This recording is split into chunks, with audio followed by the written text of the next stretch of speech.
states for their efforts to fight the global downturn. I'd like to thank you on behalf of the G20 for the indispensable work that you have been doing since the financial crisis first hit. It's a great tribute to you and to governments everywhere that a depression was avoided and that the banks have been stabilised.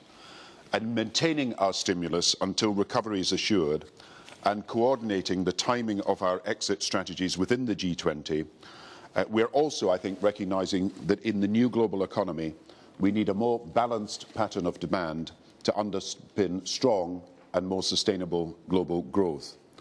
And I think we're recognising in our discussions also that together we need to reduce sources of instability, including volatile oil and commodity prices. And I think that the agreement that you're explicitly discussing today, following our debates at Pittsburgh, commits G20 countries for the first time to set objectives, to assess how our individual policies for economy and for development fit together, and to evaluate whether these will deliver our objectives, and then judge if further action is needed. I think this is an unprecedented approach that is right for an era of global collaboration, and I believe that in this low inflation environment, it will be right for us to go for growth. But nobody doubts that we will have failed collectively if the post-crisis financial system that eventually emerges looks more or less like the one that brought the world economy to the brink of collapse. I think everybody agrees that global financial markets must be brought closer into alignment with the values held by the mainstream majority: hard work, responsibility, integrity, fairness. And in Washington, London and Pittsburgh, we came together to agree far-reaching financial reforms, agreements that in other times would have taken decades to get to. If we maintain our resolve, these reforms can bring about a profound transformation in the way financial markets are supervised. Taken together, I think they constitute the heart of an agreement on global rules, providing for the first time proper accountability at a global level of banks and financial institutions.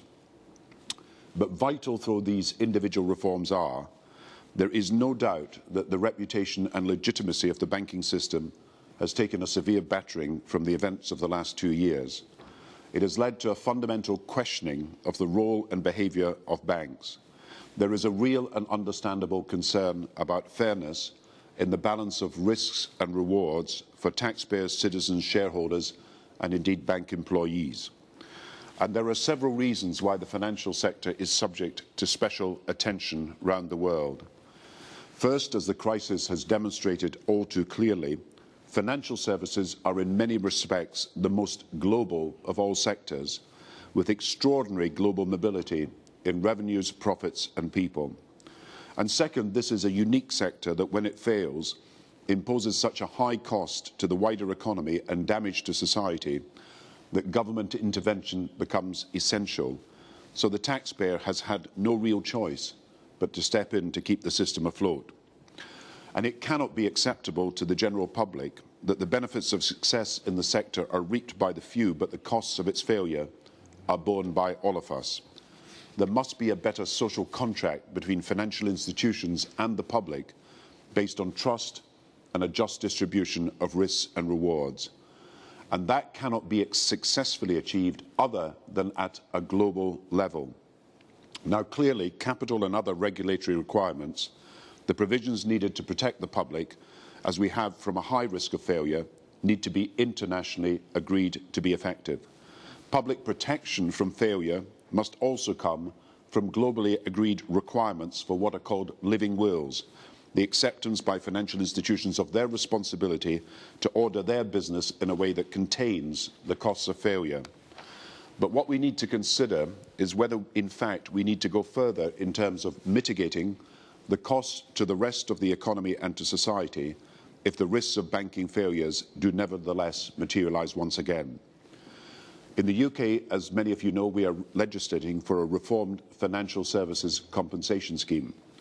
But this only covers retail deposits and not the systemic risks to the economy that come from wholesale markets and other systemically important financial institutions, and the costs of interventions that sometimes cannot be avoided. And again, this cannot be achieved by a national approach alone. It can be achieved only with a global approach. So I think we should discuss whether we need a better social contract to reflect the global responsibilities of financial institutions to our society. The Prime Minister talking in St Andrews a little earlier. The Time